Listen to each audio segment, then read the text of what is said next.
माझा जन्म झाला तेव्हा डॉक्टरांनी हे बालक मृत आहे असं घोषित केलं होतं. 7ला घुंगरं बांधून तयार पाहिजे. साइड, लेफ्ट साइड, बेड जॉ, गोपीजी की तरफ देखो, की मी इकडे गेले, की मी इकडे गेले, की मी इकडे पाहिलं, मग मी असं केलं, मग मी असं केलं, असं ती मला सतत येऊन जाऊन काय काय काय काय सांगायची आणि मी त्याप्रमाणे कर. पण 75 सालपासून मी ऑफिशियली नृत्यालय म्हणून सुरू केलं. मी बरेचदा फोन करते, ताईंचा आवाज ऐकला ना की बरं वाटतं. डान्स ही तर अशी गोष्ट आहे की तुम्हाला मनापासून आनंदी करते. की कला ही अशी आहे की तुमचं दुःख, तुम्हाला झालेला त्रास, तुमच्या मनात असलेले असंख्य विचार, हे सगळ्याला त्या क्षणी बाजूला ठेवण्याचं सामर्थ्य नृत्यामध्ये आहे. आमच्या घरातल्या 3 पिढ्या आणि 4 कलाकार असे आम्ही नृत्यधारा नावाचा कार्यक्रम करतो.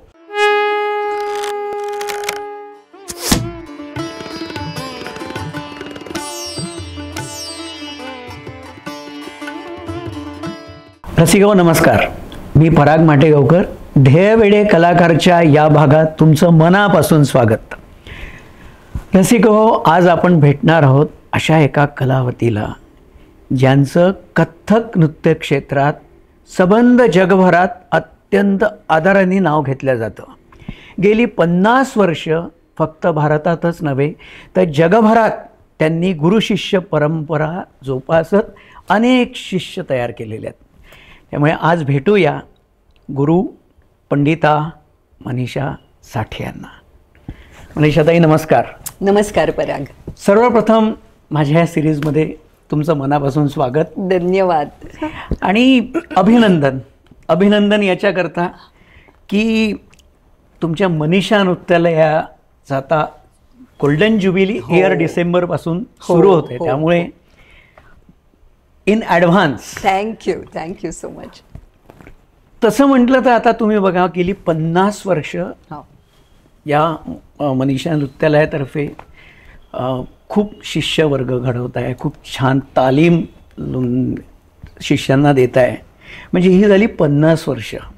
पण त्याआधीचं तुमचं स्वतःचं शिक्षण त्यातलं हे सगळं जर धरलं तर 64 वर्ष या क्षेत्रात तुम्ही आहात. म्हणजे हा केवढा मोठा स्पॅन आहे.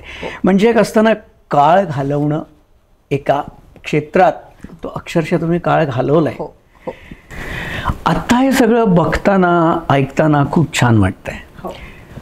पण जेव्हा मनीषा नावाच्या कन्येचा जन्म झाला तेव्हा तुमच्या आईबाबांना म्हणजे कल्पनाही नसेल की आपली ही कन्या काही काळानंतर इतका नावलौकिक एवढा मिळवेल. त्याचं कारणही तसंच आहे. ते मला वाटतं ते तुम्ही सांगा एक्झॅक्टली काय झालं होतं. माझा जन्म झाला तेव्हा डॉक्टरांनी हे बालक मृत आहे असं घोषित केलं होतं. आणि अहमदनगरचे डॉक्टर श्रीराम रानडे तेव्हा तिथे होते. तर ते म्हणाले की आता मला जरा बघू दे. आणि त्यांच्या औषधोपचारामुळे मी परत जिवंत झाले. हा सगळ्यात पहिला इतिहास 1953चा. आधीच आई बापूंना मी 13 वर्षांनी झाले आणि त्याच्यात हे बालक असं. पण मी देवाच्या कृपेने जगले.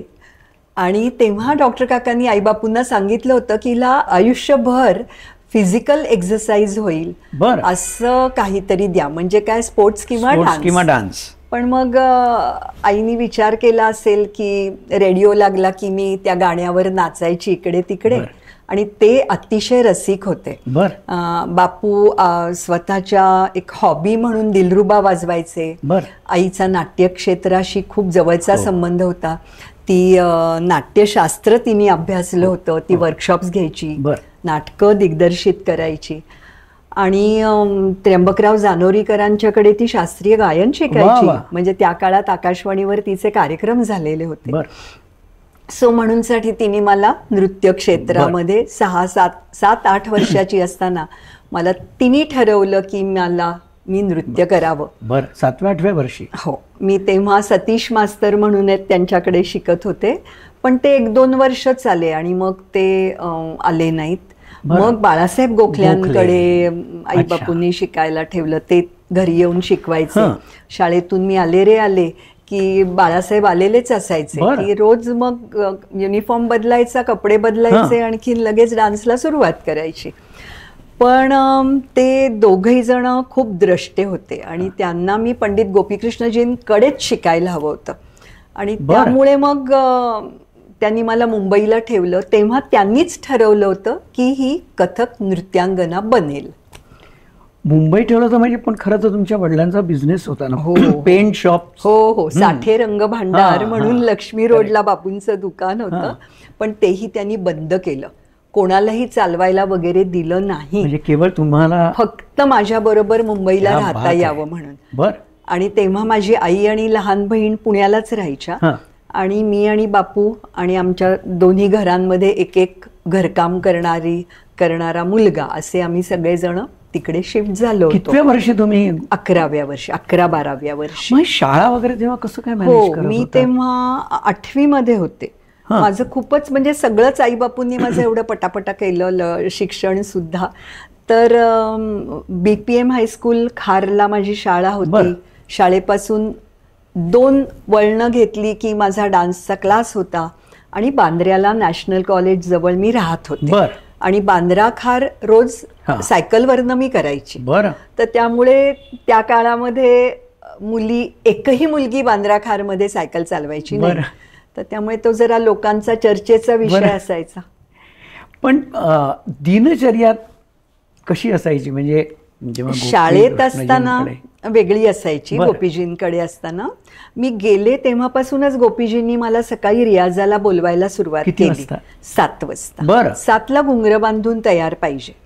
7 ते 9:30 गोपीजींबरोबर स्वतः रियाज करायचा. तेव्हा अजून 2-3 त्यांच्या सिनियर शिष्या यायच्या आणि 1-2 जण विद्यार्थी पण यायचे, म्हणजे शिष्य पण यायचे आणि मी एवढी लहान. पण सकाळी 7ला सुरुवात करायची, ते 9:30ला, 9:15, 9:30ला थांबायचं. 10 मिनिटं मध्ये दूध प्यायचा ब्रेक, जे कंपल्सरी प्यायचं असायचं, आणि मग पुढची आमची बॅच सुरू व्हायची 7-8 जणांची. आणि मग ती असायची खरं तर 12:30 वगैरे वाजेपर्यंत. पण माझी 11:30ला शाळा असायची. तर 11:20 मी थांबायची. तर माझं हळूहळू असं घड्याळाकडे लक्ष जायला लागलं तरीही गोपीजी रागवायचे. आणि मग कशी बशी मी 11:30ला शाळेत पोचायचे. आई वडिलांनी एक प्रिन्सिपलना भेटून स्पेशल परवानगी काढली होती की ही नॅशनल अँथमला नसेल तर चालेल का आणि वगैरे असं सगळं. आणि मग मी कशी बशी धावत पळत शाळेत पोचायचे. 5:30 पर्यंत शाळा असायची. 6ला घरी यायचं. घरी आल्यावर होमवर्क वगैरे करून जरा थोडी दुसऱ्या दिवशी डान्सचं काय शिकलंय त्याची प्रॅक्टिस करून 8:30-9 वाजायचेच. आणि तरीही डान्सची प्रॅक्टिस खूप महत्वाची असायची. मी माझ्या विद्यार्थिनींना तेच सांगते की गोपीजी खूप कडक होते. त्यांना ते असं बोलून चुका सांगत नसत. ते एक फटका मारत असत, जोरात रागवत असत. आणि मग ह्याच्यापासून सुटका करायची असेल तर आपण व्यवस्थितच तयारी केलेलं पाहिजे, आपली प्रॅक्टिस चांगली पाहिजे झालेली. तो असा दिवस संपायचा. मग पुण्यात कधी आलात? त्यांच्याकडे किती वर्ष शिक्षण? त्यांच्याकडे मी 70 सालपर्यंत शिक्षण घेतलं. बरं, म्हणजे मी हार्डली 17 वर्षाची होते तेव्हा. पण माझं लग्नही आईबापूंनी लवकरच ठरवलं, त्यामुळे मी 17व्या वर्षी पुण्यातही आले. सो अशी सगळीच मजा, म्हणजे जे आईबापूंनी ठरवलं ना त्याप्रमाणे मी वागले. मला असं वाटतं की त्या काळामध्ये मला जरा थोडंसं असं वाटत असलं पाहिजे की हे काय, असं काय, पण माझी बोलायची प्राज्ञा नव्हती. जेव्हा की मी मुंबईला गेले तेव्हा मला सगळे आजूबाजूचे लोक, म्हणजे आमचे प्रिन्सिपल, आमचे शिक्षक शिक्षिका, गोपीजी दररोज हे ऐकवायचे की तुझ्यासाठी आई बापू एवढे कष्ट घेतायत, एवढा त्याग करतायत, तर तुला डान्स नीटच केला पाहिजे. आणि मग हे कुठेतरी बिंबलं डोक्यामध्ये आणि मग मी तोच रस्ता अवलंबला. पण पुण्याला आल्यानंतर, पुण्याला आले, लग्न केलं, राजस साठे माझ्या नवऱ्याचं नाव, आणि तोही कलाकार होता. त्यामुळे या लोकांनी नाट्यक्षेत्रामध्ये 15 वर्ष जवळजवळ तो थिएटर करत होता. पण आईबापूंनी ठरवलं की दोघं कलाकार आहेत. तो अर्थात आमचा खूप डिस्टंटली रिलेटिव्ह होता, सो आमच्या घरामध्ये येणं जाणं होतं. मला काही तो अपरिचित होता अशातला भाग नाही. पण त्यांनीच ठरवलं की दोघं कलाकार आहेत. माझ्या मामंजींनी खूप पुढाकार घेतला त्या काळात की नाही, दोघं एकमेकांना मदत करतील, कलाकार आहेत वगैरे वगैरे. आणि मग मी पुण्याला आल्यानंतर मुलं होईपर्यंत ऑन अँड ऑफ मी मुंबईला जाऊन शिकत होते. आणि मग मुलं झाल्यानंतर मात्र मग माझं असं एवढं वरचेवर जाणं थांबलं. मग त्याच्यानंतर फक्त मी जर काही कार्यक्रम असेल, गोपीजींनी बोलावलं तर जात असे, किंवा मी परदेशात जाणार असेल तर गोपीजींना नमस्कार करायला जात असे मुंबईला. आता तुम्ही 17 वर्षात वय असं तुम्ही बोललात आणि परदेश दौरा. हो. तर सिंगापूर मलेशियाच्या काय आठवणी आहेत?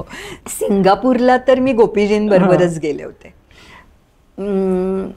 म्हणजे त्याच्या मागे एक मोठी गोष्ट आहे खरं तर, घटना म्हणूया आपण त्याला. 22 ऑगस्टला आमच्या क्लासमध्ये आमचा वर्धापन दिन असायचा गोपीजींच्याकडे.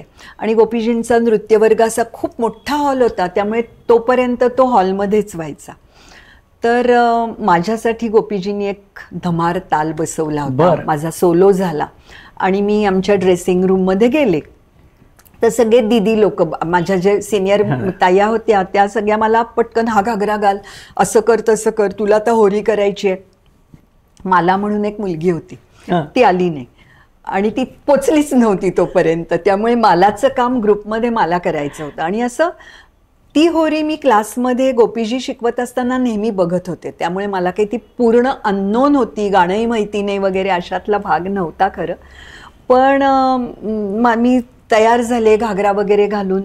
आणि पद्मा खन्ना ती उत्तम कथक डान्सर आहे, हे मला तुम्हाला सगळ्यांना सांगायला खूप आवडेल. तिला तसं कधी संधी मिळाली नाही, पण ती म्हणाली की तू फक्त माझ्याकडे लक्ष दे. आणि मग ती मला right side, left side, bed जॉ, गोपीजी की तरफ देखो, की मी इकडे गेले, की मी इकडे गेले, की मी इकडे पाहिलं, मग मी असं केलं, मग मी असं केलं, असं ती मला सतत येऊन जाऊन काय काय काय काय सांगायची आणि मी त्याप्रमाणे करत होते. खरी मजा आली त्याच्यामध्ये एक टिपऱ्या घेऊन डान्स होता. आता माझी पार्टनर कोण हेही मला माहिती नाही. राईट से घुमना है, चलो राईट से घुमना शुरू किए. मग माझ्यासमोर जी येईल ती टिपरी, टर्न की टर्न, असं सगळं तिच्या इन्स्ट्रक्शन्स घेत घेत मी केलं. It was really fun.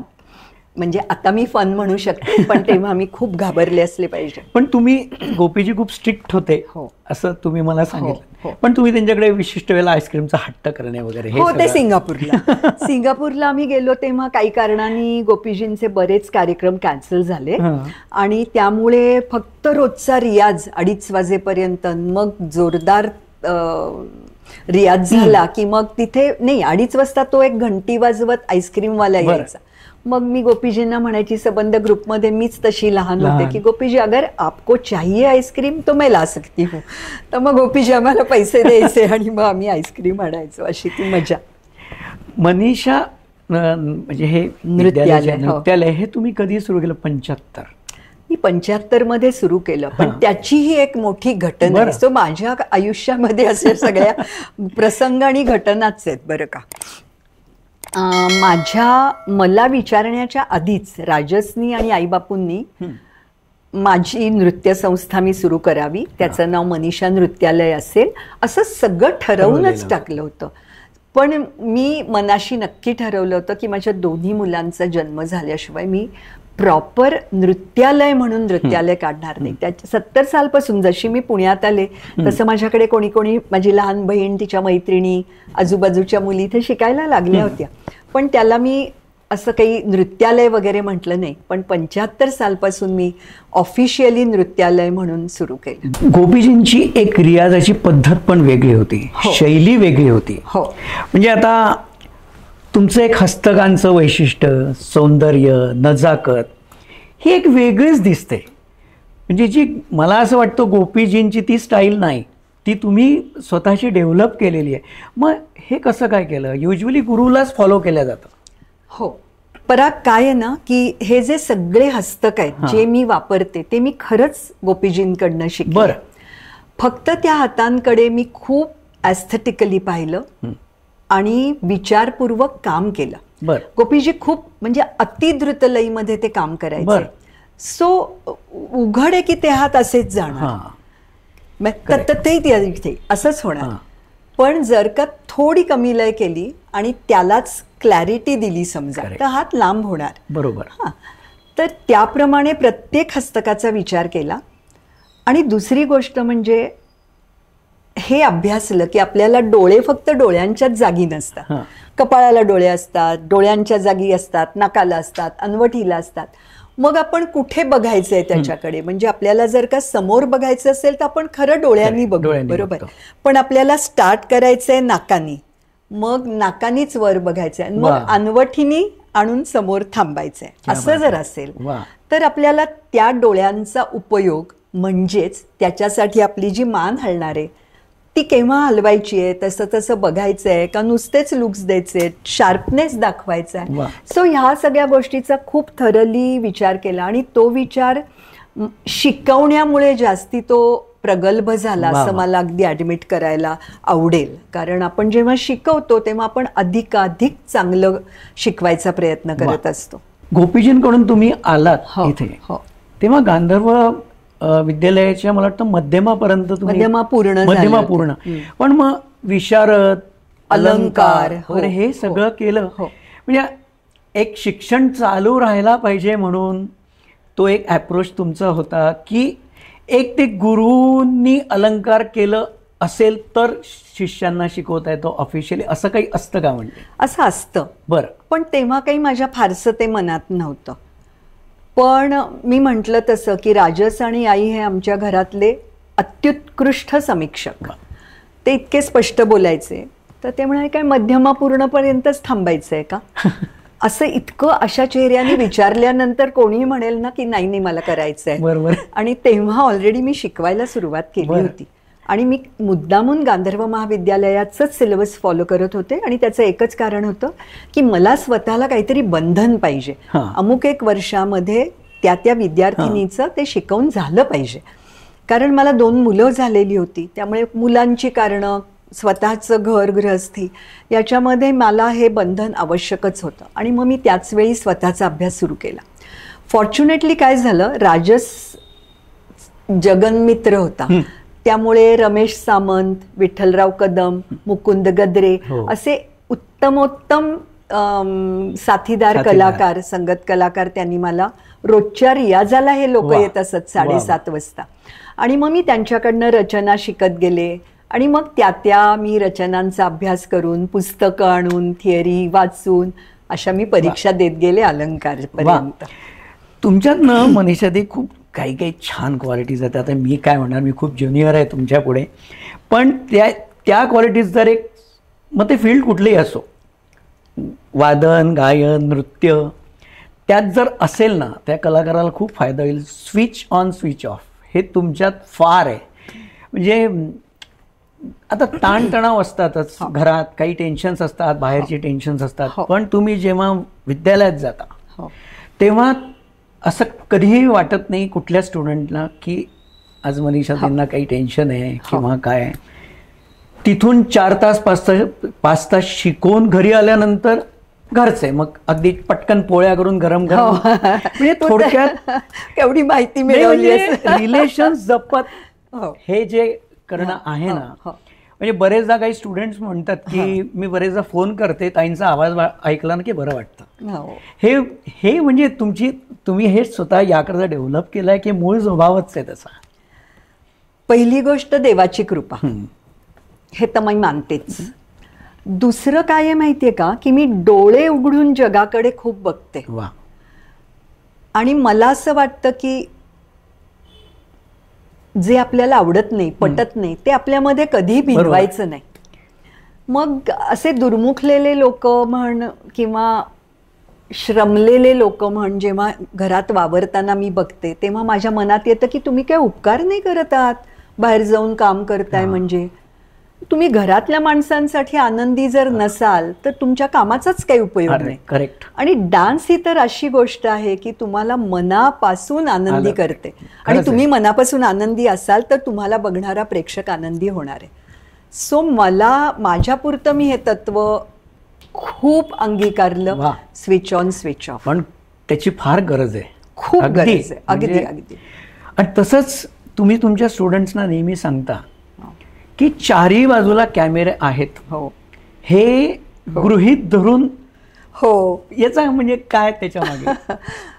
मी सांगू का, आता आपण जर का कथक कलाकार असलो, ही दृश्य माध्यम आहे, तर तुम्ही कसे चालता, कसे बोलता, कसे वावरता जगामध्ये, किती हातवारे करता, हे सगळ्याला तुम्ही जगभर हे टेलिकास्ट होत आहे. बरोबर असं समजा. म्हणजे तुम्ही स्वतःला कंट्रोल कराल, तुम्ही चांगलेच वागाल, चांगलेच चालाल, पोश्चर चांगलं ठेवाल, बोलण्यामध्ये तुमच्या एक प्रकारचं मार्दव असेल कायम. सो ह्या गोष्टी जर तुम्ही केल्यात तर मला खूप फायदा झाला. पण शांभवी मला आजकाल सारखी सांगते की आई अगदी 24 तास कॅमेरे नकोय, तू जरा रिलॅक्स हो, तू जरा हे कर. तर मी रिलॅक्स नसते अशातला भाग नाहीये. पण मला हे असं आवडतं की तुम्ही छान राहा. तुम्ही जिना सुद्धा चढताना उगीच पोक काढून जिना चढू नका. तुम्ही छान चवड्यावर चालत जिना चढा, म्हणजे तुम्हालाच त्याचा फायदा. इतर लोकांना काही फायदा आहे का ह्याचा? तर शून्य फायदा इतर लोकांना. आपणच स्वतःला ग्रूम करतो ह्याच्यामध्ये. म्हणजे म्हणूनच तुमचा मेकअप या विषयावर फार भर असतो का? रंगमंचावर. हो, कारण मी पुण्यात आले ना तेव्हा आजूबाजूला फारसं आशादायी चित्र नव्हतं. मेकअप नव्हता, दागदागिने नव्हते, योग्य कॉस्ट्युम्स नव्हते, हेअरस्टाईल नव्हती, काहीच मला पुण्याला आजूबाजूला बघायला मिळत नव्हतं. आणि माझी आईला माझ्या खूप चांगली सौंदर्यदृष्टी होती, तर त्यामुळे ती मला त्या काळामध्ये जेव्हा तयार करायची तेव्हाही तिचे काय काय वेगवेगळ्या कल्पना असायच्या. मग हे कुठेतरी झिरपलं असेल, मुंबईला जाऊन राहिल्यामुळेही त्याच्यामध्ये फरक पडला असेल. पण मला असं वाटतं की हो, मला रंगमंचावरचं सादरीकरण हे रंगमंचावरचंच दिसलं पाहिजे. तुम्ही प्रेक्षकांना जेव्हा दिसता तेव्हा तुमचे सगळे चेहऱ्याचे बारीक बारीक जे अवयव, डोळे, बुबुळं, नाक, ओठ हे स्पष्ट दिसलं पाहिजे, तरच तुमचा अभिनय बाहेरपर्यंत पोहोचणार. मला असा एक सहज प्रश्न विचारायचा आहे. आता तुम्ही नाव यू आर रनिंग 72. हो, बरोबर ना? 71 कम्प्लीट. हो. तरी सुद्धा अजून वयाच्या 72व्या वर्षी सोलो 1.5 तास तुम्ही सहज करता. पण यामागे काय रहस्य, काय? देवाची कृपा. मी खरं सांगू का, मला परफॉर्मन्स किंवा म्हणजे प्रोग्राम करायला खूप आवडतं. 1 1 1 2 2 2 3 3 3 4 4 4 5 5 5 6 6 6 7 7 7 8 8 8 9 1 2 3 4 5 6 7 8 9 1 1 1 2 2 2 3 3 3 4 4 4 5 5 5 6 6 6 7 7 7 8 8 8 9 1 2 3 4 5 6 7 9 1 1 1 2 2 2 3 3 3 4 4 4 5 5 5 6 6 6 7 7 7 8 8 8 9 1 2 3 4 5 6 7 9 8 7 6 5 4 3 2 1 9 8 7 6 5 4 3 2 1 9 8 7 6 5 4 3 2 1.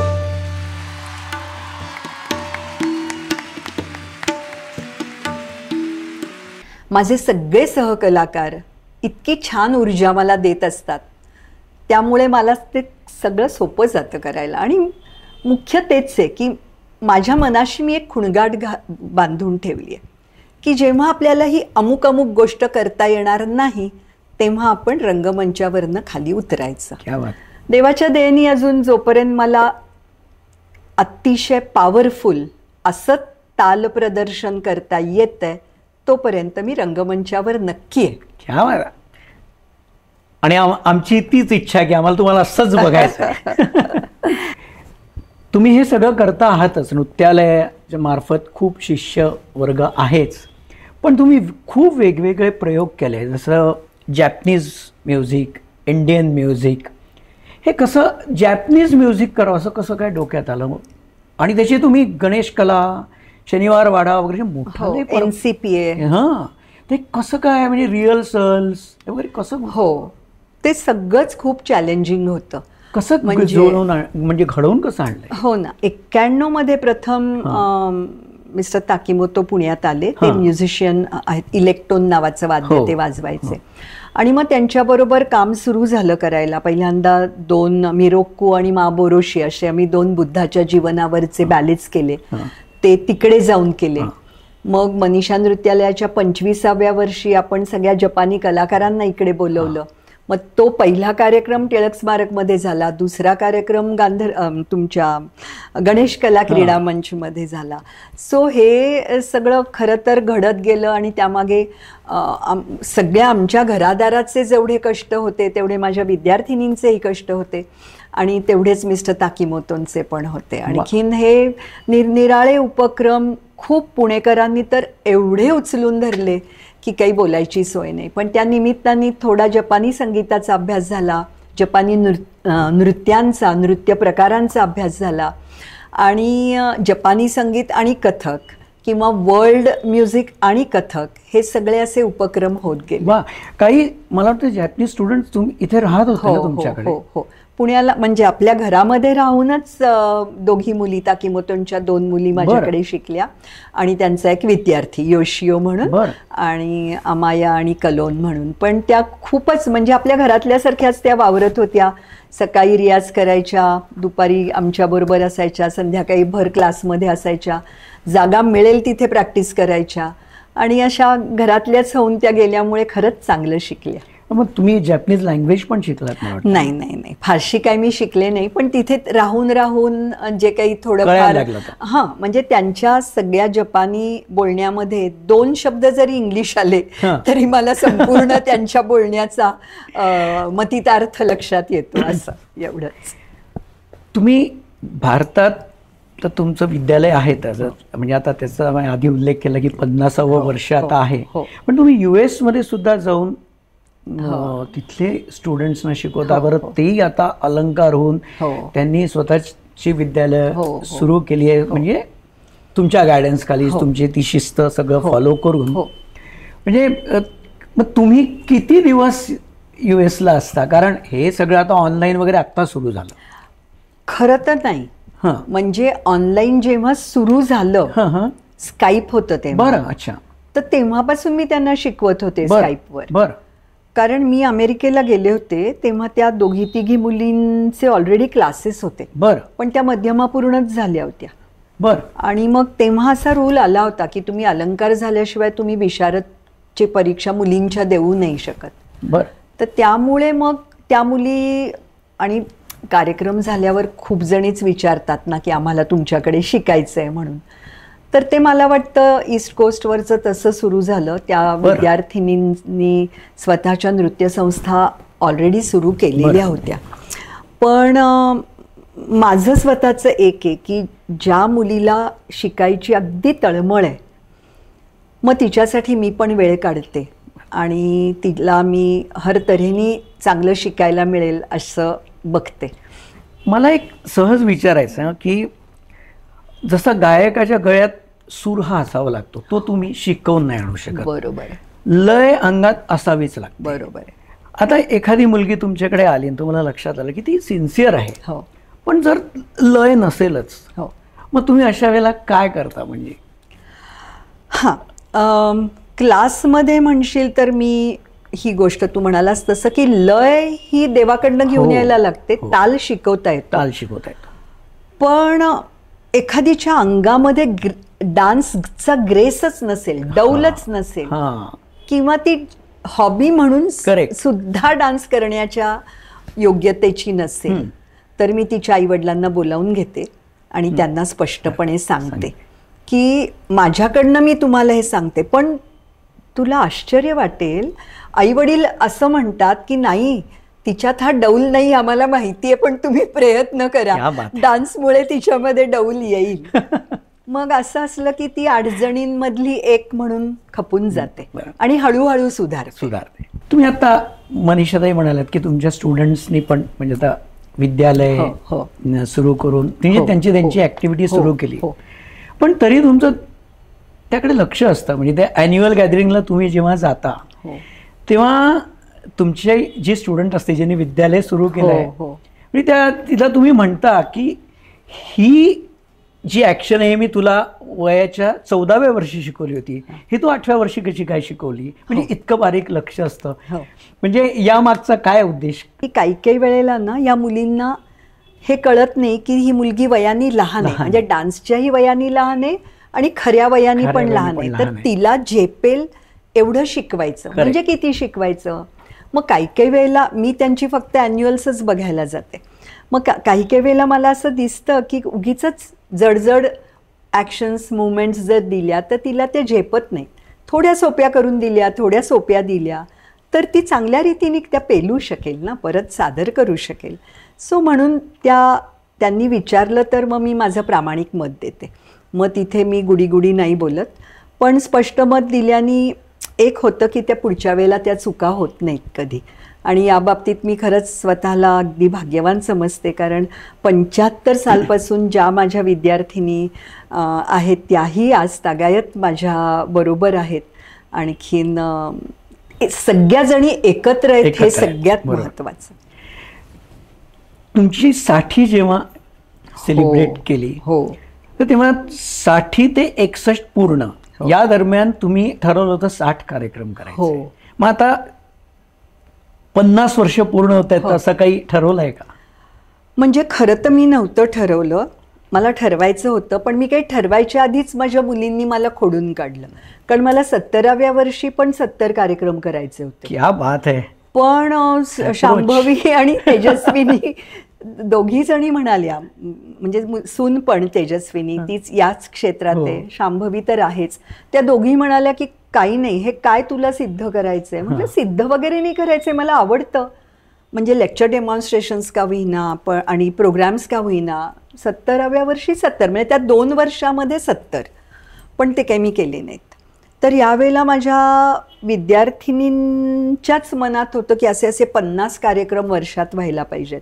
मग त्यांच्यापैकी ज्या सिनियर होत्या त्यांनी ते खोडून टाकलं की नाही ताईंना ते स्ट्रेन्युअस होईल आणि असं अजिबात नाही करायचं. मग आता सगळ्या मुलींनी खूप छान प्लॅन केलाय. पण तू 60 आणि 70चा उल्लेख करतोयस म्हणून मला एक गोष्ट नक्की सांगायची की नृत्य क्षेत्रामधलं पहिलं उदाहरण असं असेल की माझ्या सगळ्या संगत कलाकारांनी एकत्र येऊन माझी 60 साजरी केली होती.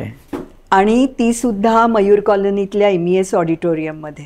तर मला तेव्हा इतकं भरून आलं होतं की असं प्रेम संगत कलाकारांचं मिळणं ह्याला खरंच भाग्य लागतं. याला कारण तेच आहे ना, जे मी आधीच म्हटलं होतं की सगळे रिलेशन जपत तुम्ही हे सगळं करताय. त्यामुळे येस, आणि खरंच ते कुटुंबीयच असतात आणि त्यांच्याशिवाय डान्सर नाहीच. ते सगळं एकजुटीने जर पुढे आलं प्रेक्षकांसमोर तरच ते प्रतिभा ती दिसते सगळ्यांचीच. एक थोडा हळव्या विषयावर यायचं आहे. तुम्ही मी जे मगाशी म्हटलं ना, स्विच ऑन स्विच ऑफ, जेव्हा तुम्ही ते 60 कार्यक्रम करत होता तेव्हा तुमचे चिरंजीव ऍडमिट होते आणि बरेच सिरियस होते, त्यांचं दुर्दैवाने निधन झालं. पण हॉस्पिटलमध्ये ICU मध्ये तिथे बसायचं आणि नंतर संध्याकाळी पटकन स्टेजवर जायचं, हे तुम्ही कसं काय करू शकला? मी म्हटलं तसं की देवच एक शक्ती देतो तुम्हाला, आणि जे आपण घेतलंय, आपण ज्याला कमिटेड आहोत ती गोष्ट केलीच पाहिजे. त्यामुळे आणि राजसची खंबीर साथ हेही तेवढंच महत्त्वाचं आहे की तोही कलाकार असल्यामुळे, अर्थात त्यांनी पुढे नाट्यक्षेत्र चालू नाही ठेवलं, पण तरीसुद्धा कमिटमेंट काय असते हे मला त्याच्यामुळे खूप जास्ती चांगलं कळलं. आणि परत तेच आहे की कला ही अशी आहे की तुमचं दुःख, तुम्हाला झालेला त्रास, तुमच्या मनात असलेले असंख्य विचार, हे सगळ्याला त्या क्षणी बाजूला ठेवण्याचं सामर्थ्य नृत्यामध्ये आहे. आणि म्हणूनच ते तरुण गेले. नृत्याबरोबरच मनीषाताई तुम्ही नाट्यक्षेत्रात सुद्धा होतात. बरीच नावाजलेली नाटकं त्याच्यातून तुम्ही भूमिका केली आहे. कुठल्या कुठल्या नाटकांमधून भूमिका केली? मुंबईला असताना मी उंबरठ्यावरी माप ठेविले या नाटकात काम केलं, ज्याच्यात कृष्णकांत दळवी आणि आशा पोद्दार होते. नंतर मी मेघमल्हार नाटकामध्ये आशा पोद्दारलाच, ती खूप आजारी पडली म्हणून 8 प्रयोग केले.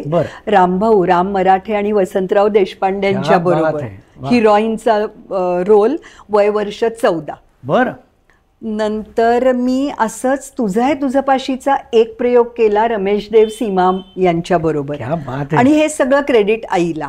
कारण आई मलाच न विचारता त्यांना सांगायची हो हो मनीषा करेल ना, म्हणजे आईला एवढा आईलाच एवढी खात्री असायची. पण मी ते केलं. आणि मग नंतर राजस बरोबर बरीच नाटकं केली इकडे पुण्याला. आग्र्याहून सुटका, बेबंदशाही, देव नाही देव्हाऱ्यात, वेगळं व्हायचंय मला, एखाद्याचं नशीब, बरीच नाटकं मुलं होईपर्यंत करत होते. शांभवी झाल्यावरही बरीच वर्ष केलं, 2-3 वर्ष, पण आईच्या प्रोडक्शन. क्या बात आहे. आता थोडंसं आपण रॅपिड फायर वर येऊया. अगो बाई. बरं, आता आपण बोललो नाटक या विषयावर. मग नाटक की डान्स? डान्स. घागरा की अंगरखा? घागरा. अंबाडा की वेणी? वेणी. ताल परफॉर्म करायला आवडतो की अभिनय? हा जरा अवघड आहे प्रश्न आता. पण ताल. कारण तुम्ही जपताल, त्रिताल या जनरल याच्यावर म्हणजे डान्स होतातच, पण तुम्ही खूप ऑड अनवट ताल मी खूप केले. हो, हा, म्हणून मी हा प्रश्न तुम्हाला विचारला. लक्ष्मी ताल, गणेश ताल, अगदी छान, मला आवडीचा आहे विषय तो, म्हणून मी प्रश्न विचारला. ठुमरी की तराणा? ओ परत तेच. आता मी ते खरं असे हाताच्या 5 बोटांपैकी आहे रे, कुठलं बोट महत्वाचं आहे म्हणण्यासारखं आहे, पण तराणा. बर, परफॉर्म भारतात करायला आवडतं की परदेशात? भारतात. क्या बात आहे. लहान मुलींना शिकवायला आवडतं की मोठ्या मुलींना? लहान मुलींना. काय कारण? बिगिनर्स मुलींना शिकवायला खूप चॅलेंज असतो. क्या बात. या मोठ्या मुलींना आपण शिकवत मोठं केलेलंच असतं, सो त्या पटकन पिकअप करतात, त्यांचं ग्रास्पिंग वाढलेलं असतं. पण छोट्या मुलींना एखादी गोष्ट शिकवताना 10 वाक्य आजूबाजूची बोलायला लागतात आणि मग तिला ते समजतं, आणि ते समजलेलं मला खूप आवडतं. क्या बात आहे. वा. बागेत बसून समवयस्कांबरोबर गप्पा मारायला आवडतं की अम्युजमेंट पार्क, रोलर कोस्टर वगैरे? Roller coaster. हा. सिनेमा बघायला आवडतं की नाटक बघायला आवडतं? आवडतं नाटक बघायला. क्या बात आहे.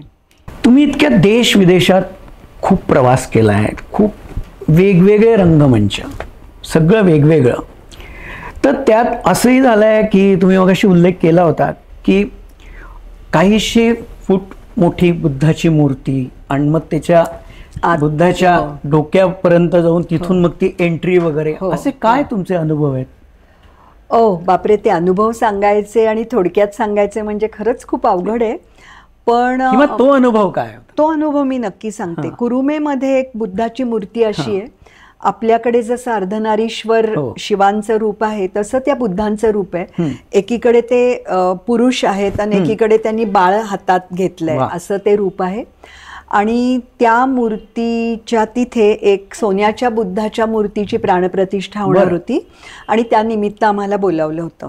तर ती बुद्धाची मूर्ती ज्या कमळामध्ये उभी आहे अशी अनेक फूट उंच, म्हणजे 78 फूट गेल्यानंतर ते कमळ आहे, त्या कमळामध्ये मला डान्स करायचा होता. आणि त्या एवढं वारं होतं भयंकर की माझा घागरा, ओढणी असं सगळं सगळीकडनं उडत होतं. पण प्रेक्षकांना ते इतकं छान वाटत होतं. तर माझा कार्यक्रम झाल्यावर सगळे म्हणाले की आम्हाला असं वाटलं की स्वर्गामध्ये अप्सराच डान्स करते. तर मी म्हटलं तुम्हाला ढीग अप्सरा वाटली, मला तिथे नाकी नऊ आले सगळं.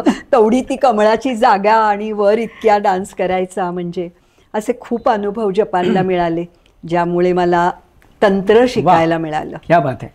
तुम्ही हे सगळं करता करता बऱ्याच ठिकाणी, जसं भारतीय विद्यापीठ, गांधर्व संगीत विद्यालय म्हणजे अशा ठिकाणी खूप कोर्स डिझाईन करणं किंवा बरेच काम तसं केलं आहे. तिथला अभ्यासक्रम, बोर्ड ऑफ स्टडीज, ते सगळं केलं आहे. मला ना असं वाटतं की जसं बघा ट्रिनिटी स्कूल ऑफ लंडन, म्युझिकमध्ये जसं असतं, तिथल्या 8 ग्रेड क्लिअर झालेला जी कोणी व्यक्ती असते ना, ती तयारच असते. मग तुम्हाला असं वाटतं का की आपल्याकडे सुद्धा असाच कोर्स डिझाईन केला पाहिजे की ती विद्यार्थिनी किंवा तो जो कोणी कॅन्डिडेट असेल तो एकदम तयार होऊनच बाहेर पडेल? हो, म्हणजे हा खूप चांगला प्रश्न आहे, मलाही विचार करायला लावण्यासारखा हा प्रश्न आहे. एक तर काय आहे की मी कितीही म्हटलं की नृत्य माझा ध्यास आहे आणि नृत्य माझा श्वास आहे, जो खरंच आहे, पण हे सगळं मी स्वतःला विसरून नाही करू शकत. कारण मला घरगृहस्थी आहे जी मला आवडते, जी मी जाणीवपूर्वक निवडली आहे. आणि अशासाठी असंच एखादं कॉलेज युनिव्हर्सिटी सुरू करण्यासाठी तुम्ही फक्त आणि फक्त त्या संस्थेला स्वतःला दिलं पाहिजे. मी स्वतःचा वेळ दिला पाहिजेत नाही म्हणत, स्वतःला दिलं पाहिजेत म्हणते. आणि जे मला वाटतं की मला शक्य नाही आहे, तर जे आपल्याला शक्य नाही आहे त्याच्यात फारसं पडू नये अशा मताची मी आहे. जेवढं म्हणून पुणे विद्यापीठात, भारती विद्यापीठामध्ये जेवढं म्हणून काही सजेशन्स देऊन त्या लोकांनी खूप चांगलं आता डेव्हलप केलं आहे. तर त्यामुळे दोन्ही विद्यापीठांच्या स्थापनेपासून, ललित कला केंद्राच्या स्थापनेपासून मी पुणे विद्यापीठात काम करते, तसंच भारती विद्यापीठात सेंटर फॉर परफॉर्मिंग आर्ट्सच्या स्थापनेपासून काम करते. तर मला असं वाटतं की असायला हरकत नाही, त्यामुळे पूर्ण तयार होऊन बाहेर पडतील मुली. पण आमच्या या दोन्ही विद्यापीठाच्या MA झालेल्या विद्यार्थिनी सुद्धा ज्या आहेत त्याही एकदम चतुरस्र होऊन बाहेर पडतात, यात काही शंका नाही. कारण ना मला असं वाटतं की मी जेव्हा अमेरिकेत गेलो तर माझ्या एका मित्रांनी मला म्हटलं की अरे ते माझे मुलं ना दोन वाद्य वाजवतात, बघ रे काय, त्याला त्यातलं काही कळत नव्हतं. आणि ती दोघं आली आणि समोर सगळं शीट ठेवली, एक सॅक्सोफोन वाजवत होता, एक ट्रम्पेट वाजवत होता. म्हणजे त्यांना स्कूल डेज पासून, आणि ते एक्सलंट वाजवत होते, सगळं रीड करून वाजवत होते. मला असं वाटतं की आपल्या इथे असं काहीतरी व्हावं. हे बघ, असं झालेलं आहे, पण आपल्याकडे दुर्दैवानी शास्त्रीय नृत्याला म्हणावा तसा प्रेक्षकच नाहीये. करेक्ट. आणि जो प्रेक्षक आहे तो शास्त्रीय नृत्याला बढावा देणारा नाहीये. हे अजून 50 वर्षामध्ये मनीषा नृत्यालयाच्या तेच मी चित्र बघते. पहिल्या वर्धापन दिनाला 5, 3 आणि 2 अशी तिकीटं होती. मनीषा नृत्यालयाचा प्रत्येक वर्धापन दिन आम्ही तिकीटेड करतो. पुण्यामध्ये काय, मुंबईमध्येही असं घडत नाही कुठे. पण हे का करतो, तर प्रेक्षकांना तिकीट लावून शास्त्रीय नृत्य बघायची सवय व्हावी म्हणून. करेक्ट. पण 7-3-2 तिकीट झालं, 5-3-2 नंतर 7-3-2 झालं, मग 15-10-5 झालं, असं करत करत आता 500, 300, 200 तिकीट असतं. पण तरीही आम्हाला कॅनव्हसिंग करायलाच लागतं. म्हणजे इतक्या व्हरायटी, म्हणजे जवळजवळ 15 वेगवेगळ्या प्रस्तुती होतात, लहान लोकांसकट परफॉर्मर्स पर्यंत. पण आमचा प्रेक्षक वर्ग कोण, तर सादर जे करणार आहेत त्यांचा पालक, त्यांचे नातेवाईक आणि त्यांचं मित्रमंडळ. अर्थात आमच्या ॲन्युअलला तिकीटं उरतच नाहीत, त्यामुळे आम्ही बाहेरच्यांना देऊ नाही शकत. याच्या उलट अनुभव मला माझ्या 70ला आला. जसं मी 60चं म्हणतं तसंच 70चं माझ्या सगळ्या विद्यार्थिनींनी एकत्र येऊन बालगंधर्वला नाही, यशवंतरावला माझी 70 साजरी केली, जिथे मी स्वतः 1.5 तास नाचले. पण तोच तिथे मात्र ओव्हरपॅक झालं होतं. पण असा अनुभव फार विरळा येतो की म्हणून आपल्याला तसा ऑडियन्स मिळाला तर ही काही गोष्ट दूर नाही. तुमची अशा काही स्टुडंट्स आहेत की ज्यांनी, फॉर एक्झाम्पल मंजिरीताई आहेत, माधुरीताई आहेत, की माधुरीताईंनी PhD त्यांना मिळाली, मंजिरीताईंना परदेशामध्ये ताश्कंदमध्ये स्कॉलरशिप मिळाली, ज्यांच्या घरात ब्लडमध्येच डान्स आहे किंवा घरात वातावरणच तसं आहे. फॉर एक्झाम्पल शांभवी, ती तर एकदम तयार आहे, US मध्ये मस्त काम तुमचं ती करतेच आहे, उत्तम नृत्यांगना आहे. पण ज्यांना बेस नाही आधी किंवा ती बॅकग्राऊंड नाही, अशा स्टुडंट्स जेव्हा असं काहीतरी अचीव करतात तेव्हा तुम्हाला काय वाटतं, तुमची भावना काय असते? म्हणजे खरं तर घरात नृत्य असणं ही फार विरळच गोष्ट आहे. त्यामुळे माझ्या सगळ्या विद्यार्थिनी अशा, किंवा वातावरण सुद्धा, म्हणजे फक्त आई वडिलांना नृत्य आवडतं ह्याच्या पलीकडे फारसं वातावरण सगळ्यांना मिळत नाही. पण पालकांचा सपोर्ट खूप महत्वाचा असतो. आणि अशा विद्यार्थिनी माझ्या, ज्या कोणी डान्सला ज्यांनी डेडिकेट केलंय स्वतःला, तर अशा विद्यार्थिनींना फक्त कथक नृत्यच हेच करिअर घेऊन डेव्हलप होताना मी बघते तेव्हा मला खूप आनंद होतो. त्यांना कोणतीही लागेल ती मदत करायला मी तयार असते. अगदी साधी त्यांची कोणतीही रिहर्सल केव्हाही पाहिजे असेल 24 तासामधल्या कोणत्याही वेळेला तरी मी तिथे जाऊन बघते. आणखीन जेणेकरून त्यांना त्याचा फायदा होईल असं मी बघते. आणखीन मला फार म्हणजे खरं म्हणायचं तर चांगले शिष्य लाभायला तुमचं पूर्वसुकृतच असायला लागतं आणि त्या पूर्वसुकृतामुळे मला खूप चांगले शिष्य कायमच मिळाले. वा, मला घरातल्या नृत्य कलाकारांबद्दल जरा सांगा. हो, ते खरंच खूप महत्त्वाचं आहे. शांभवीचा उल्लेख तू केलास मगाशी मी बोलताना तेजस्विनीचा केला. तेजस्विनी म्हणजे माझी सून, पण माझी नात सुद्धा सर्वेश्वरी आता याच क्षेत्रामध्ये पाऊल टाकतीये.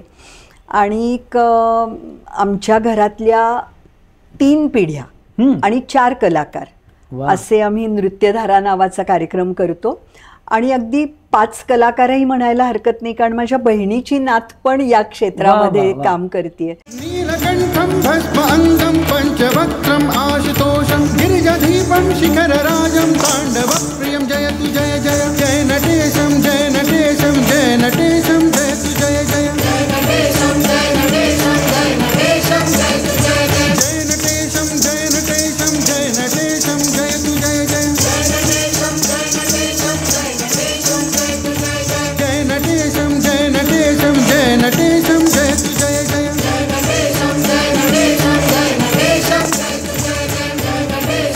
नटेशं जय नटेशं जयतु जय जय.